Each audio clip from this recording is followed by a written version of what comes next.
ದಾವಣಗೆರೆ ಜಿಲ್ಲೆಯ ಜಗಳೂರು ತಾಲೂಕಿನ ಮುಷ್ಟೂರ್ ಗ್ರಾಮದಲ್ಲಿ ಮಲೇರಿಯಾ ವಿರುದ್ಧ ಮಾಸಾಚರಣೆಯ ಕಾರ್ಯಕ್ರಮವನ್ನು ಆಯೋಜನೆ ಮಾಡಲಾಗಿತ್ತು. ಆಡಳಿತಾಧಿಕಾರಿ ಡಾಕ್ಟರ್ ಜಿವಿ ಉಮೇಶ್ ಕಾರ್ಯಕ್ರಮದ ಅಧ್ಯಕ್ಷತೆಯನ್ನ ವಹಿಸಿದ್ರು. ಕಾರ್ಯಕ್ರಮದ ವಿವರಣೆಯನ್ನ ತಾಂತ್ರಿಕಾಧಿಕಾರಿ ಮೊಹಮ್ಮದ್ ಯೂಸುಫ್ ನಡೆಸಿಕೊಟ್ಟರು.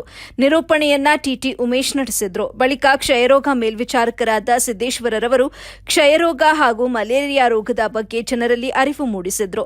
ಕಾರ್ಯಕ್ರಮಕ್ಕೆ ಮುಖ್ಯ ಅತಿಥಿಗಳಾಗಿ ಅನಿತಾ, ಮಂಜಣ್ಣ ಹಾಗೂ ಸದಸ್ಯರುಗಳು ಆಗಮಿಸಿದ್ರು.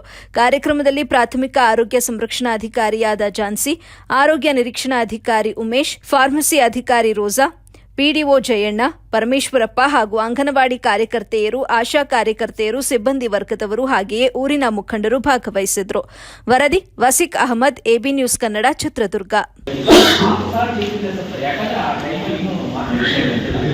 ಇಂದಿರಾ ಗಾಂಧಿ ಟಿಬಿ ಅಟ್ಯಾಕ್ ಆಗ ಅವಾಗ ಕಂಡಿಡಿದ್ರು.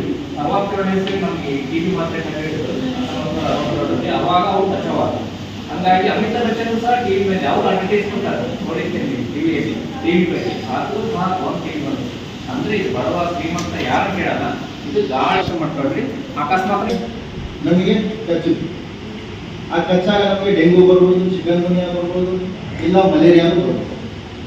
ಈಗ ಏನು ಮಾರಣಾಂತಿಕ ಕಾಯಿಲೆಗಳಿದೆ. ಅದಕ್ಕೆ ನಾವು ಆದಷ್ಟು ನಮ್ಮ ಸುತ್ತಮುತ್ತಲಿನ ಪ್ರದೇಶವನ್ನು ಸ್ವಚ್ಛವಾಗಿರಬೇಕು ಮತ್ತು ಎಲ್ಲರಿಗೂ ನಾವು ಆರೋಗ್ಯ ಶಿಕ್ಷಣವನ್ನು ಕೊಡಬೇಕು. ಯಾವ ಥರ ಟೈರಿಂಗ್ ಇದಾಗಿರ್ಬೋದು.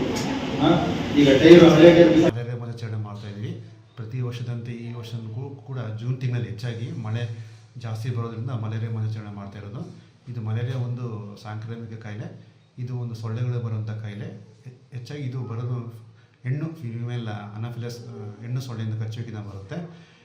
ನಾವು ಈಗ ರಾಷ್ಟ್ರದಂತ 2025 ಒಳಗೆ ಮಲೇರಿಯಾ ನಿರ್ಮೂಲನೆ ಮಾಡುವಂಥ ಕೊಟ್ಟಿದ್ದಾರೆ. ಅದರಂತೆ ಈಗೆಲ್ಲ ಕಡಿಮೆ ಆಗಿದೆ. ಆದರೂ ಜನರಿಗೆ ಮನವರಿಕೆ ಆಗಬೇಕು. ಈಗ ಹೆಚ್ಚಾಗಿ ಮಳೆ ಬರೋದ್ರಿಂದ ಕಾಯಿಲೆಗಳು ಬರ್ತಾ ಇದ್ದಾವೆ. ಇದು ಒಂದೇ ಅಲ್ಲ, ಜೊತೆಗೆ ಮಲೇರಿಯಾ ಜೊತೆಗೆ ಡೆಂಗ್ಯೂ, ಚಿಕನ್ಗುನ್ಯಾ, ಮೆದುಳು ಜ್ವರ ಮತ್ತು ಆನೆಕಾಲು ರೋಗಗಳು ಸೊಳ್ಳೆಗಳು ಉತ್ಪತ್ತಿಯಾಗುವಂಥ ಕಾಯಿಲೆಗಳು.